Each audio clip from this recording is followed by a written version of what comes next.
Hello everyone. देखिए, आज जो हम लोगों का चैप्टर हम पढ़ने वाले हैं वो है Indian economy on the eve of independence. जब इंडिया इंडिपेंडेंट हुआ, ब्रिटिश पीरियड इंडिया में खत्म हुआ, तब इंडिया का सोशल और इकोनॉमिक स्टेटस कैसा था, इस चैप्टर के अंदर हमें इस सारी जानकारी मिलेगी। यहां पर ब्रिटिश कॉलोनियल पीरियड 1947 में 1947 में खत्म होता है। On the eve of independence जब हमने इंडिया को पहचानने की कोशिश करी, इंडिया को समझने की कोशिश करी, हमारे पास में इकोनॉमिक वैल्यूज हमारे पास में क्या बच गई थी, हमारे लिए सोशल स्टेटस हमारा कैसा था, ये सारी बातें इस चैप्टर के अंदर हमें सीखने को मिलेगी। तो स्टार्ट करते हैं आज का ये चैप्टर, जिसमें बात होगी सबसे पहले origin of British rule.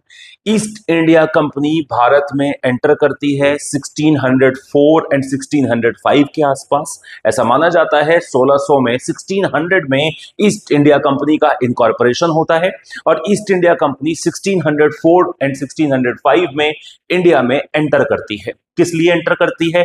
Trade purpose से, कि भाई हम आपको रेडीमेड गारमेंट्स देंगे, आपसे आपके प्राइमरी प्रोडक्ट्स खरीदेंगे। इस व्यापार के रिश्ते को बरकरार रखने के लिए ईस्ट इंडिया कंपनी 1604 एंड 5 में इंडिया में एंटर करती है। ठीक है, तो आपको ये थोड़ा सा समझना चाहिए।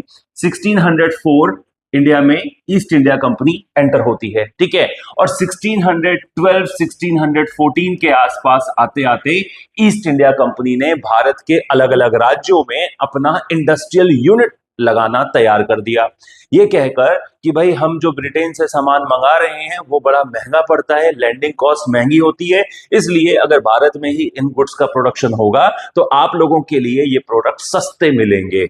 ये लालच देकर ईस्ट इंडिया कंपनी ने अपना इंडस्ट्रियल सेटअप इंडिया के अलग अलग राज्यों में लगाना शुरू किया।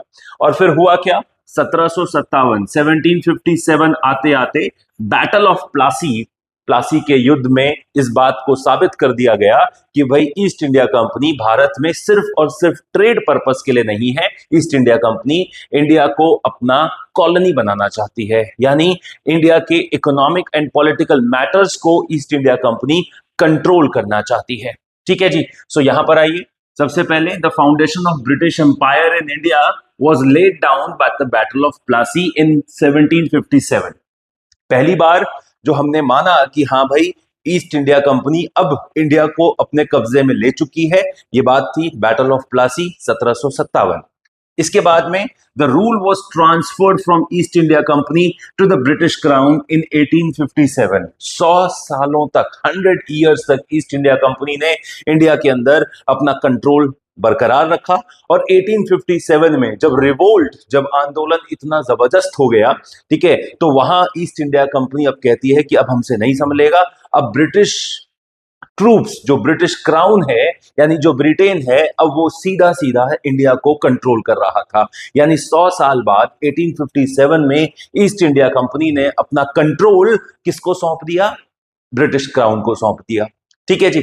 इसके बाद क्या हुआ? The main purpose of British rule in India क्या था? Was to use the Indian economy as a feeder economy. ये हमारी इकोनॉमी को एक फीडर इकोनॉमी बनाना चाहते थे। फीडर इकोनॉमी वो होती है जो रॉ मटेरियल इनको प्रोवाइड करेगी और इसी रॉ मटेरियल से बनाया गया प्रोडक्ट इन्हीं लोगों को बेचा जाएगा। आप समझिए, ब्रिटिशर्स हमसे रॉ मटेरियल लेते थे, रॉ मटेरियल लेकर उस रॉ मटेरियल से फिनिश्ड प्रोडक्ट बनाते थे और इंडिया को ही बेचते थे, वो भी महंगे दाम पर। तो हमारी इकोनॉमी फीडर इकोनॉमी है, इनको रॉ मटेरियल दे रही है इनके प्रोडक्शन के लिए, और जब गुड्स बन जाता है तो इनका एंड यूजर भी इंडिया है, वो भी महंगे दाम पर गुड्स को खरीदने के लिए। ठीक है। सो इस तरह से हमारा कॉलोनियल एक्सप्लॉयटेशन हो रहा था। British colonial rule exploited India's natural resources as well as human resources. India के नेचुरल और ह्यूमन रिसोर्सेज को ईस्ट इंडिया कंपनी ने बुरी तरह से बर्बाद किया, और ये सेल्फ इंटरेस्ट था। ऑब्वियसली ये जो रूल कर रहे हैं, जो प्रोसेस हम समझ रहे हैं यहाँ पर कॉलोनिज्म, यहाँ पर ब्रिटिशर्स इंडिया को अपना गुलाम बना रहे थे। अब गुलाम बनने का मतलब है कि ब्रिटिशर्स इंडिया के पॉलिटिकल और इकोनॉमिक मैटर्स को कंट्रोल कर रहे थे, जिसकी वजह से इंडिया के रिसोर्सेज और इंडिया की जो प्रॉस्पेरिटी है वो एक्सप्लॉइट हो रही थी। Finally, after 200 years of British rule, India gained independence in the year 1947, ये बात हम सभी जानते हैं। तो जो रूल है, आपको ये समझना है, ब्रिटिश रूल ऑफिशियली इंडिया में कब से माना गया? After battle of Plassey 1757। So this was origin of British rule in India.